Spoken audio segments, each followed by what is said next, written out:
Hello everyone, welcome to the Breaking Out podcast, and in this episode, we will talk about why history should not be censored in Florida's public education system.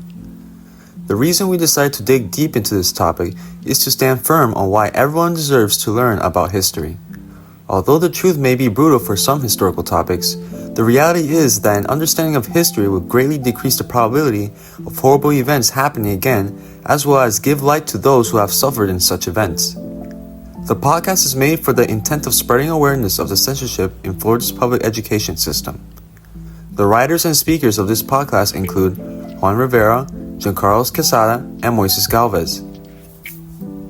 In this podcast, we will talk about three main points as to why history should not be censored in Florida's public education.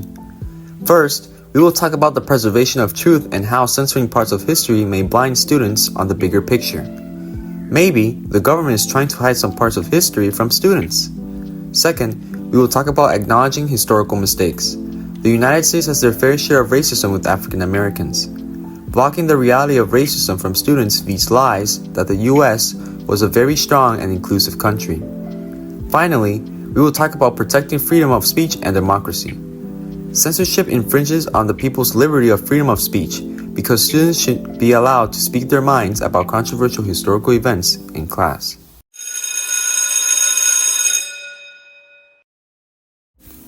The first topic I want to talk about is how politics is getting in the way of preserving the truth in the Florida public education system. Governor Ron DeSantis signed the 2022 Individual Freedom Act, which rewrites the requirements for instruction on African American history. Essentially, the act prohibits the teaching of critical race theory, limits how slavery and the civil rights era are taught, and bans how certain groups should feel responsible for past actions based on race, sex, and national origin. According to FEA President Andrew Spar, in response to this act, he states, "How can our students ever be equipped for the future if they don't have a full, honest picture of where we've come from?"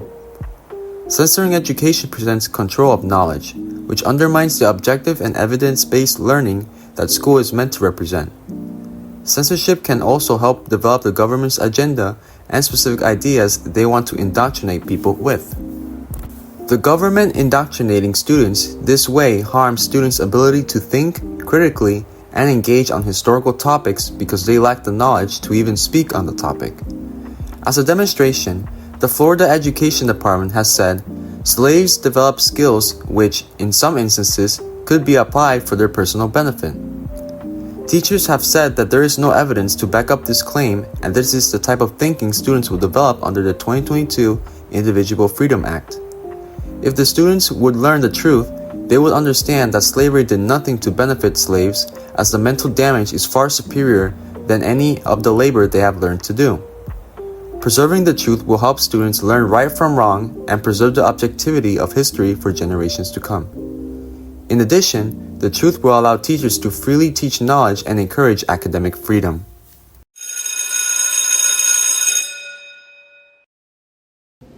Our second topic is about how the censoring of history will twist the perspective of students and not allow them to see or acknowledge historical mistakes and their significance. As of recently, the Florida Department of Education changed its standards censoring what students can be taught regarding history, which has negative effects on the students. Censoring or revising history is never good, especially when dealing with sensitive topics such as the Holocaust and slavery. In 2023, 2 Holocaust textbooks were rejected in Florida after they did not meet the Florida Department of Education standards and included terminology that did not align with Florida law.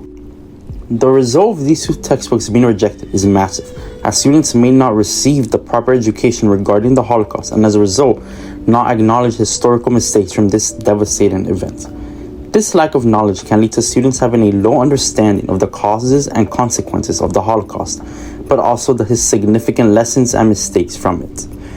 Another form of censorship that mirrors an event that took place slightly before the Holocaust is the book bans done by the Florida Department of Education. During the 2023 to 2024 school year, the Florida Department of Education banned over 700 books due to them featuring LGBTQ+ characters, discussions of gender and sexuality, and descriptions of sexual encounters. These book bans over seemingly nothing can be seen as ways to censor and limit what children are able to read. which mirrors the book burnings that took place a short while before the Holocaust, in which thousands of Jewish, Marxist, Bolshevik, and other disreputable or non-German books were burned. This book burning took place as the Nazi government of Germany not only wanted to promote their Nazi ideology, to censor what the German people could read, and to suppress ideas that they deemed were non-German. Taking both of these events into account, there are similarities that can be seen. The Florida book bannings are a way to censor and control what children can read, which mirrors the book burnings that took place before the Holocaust, where books that did not align with the Nazi government's values were burned. The Holocaust is not the only topic that this new curriculum is targeting, but also how students are taught about slavery. This is because the new standards require that teachers teach their students that slaves benefited from being enslaved as they learned lessons that later helped them in life. Students will learn this, and it will make them think that slavery is not as bad as they thought, and as a result change how they view it, ultimately leading to them not realizing how bad it was and the historical mistakes that caused it and came with it. This is irrefutable evidence that the Florida Department of Education censoring history will cause students to get fed the wrong information and not be able to acknowledge historical mistakes from events such as the Holocaust.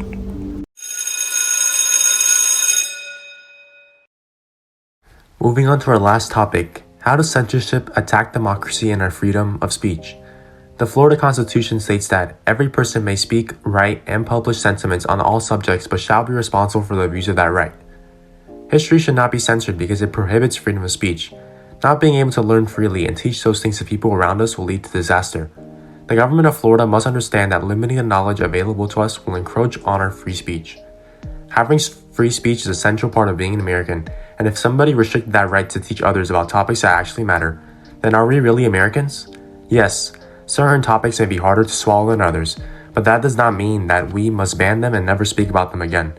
Forgetting the things that happened in the past only makes room for it to happen again.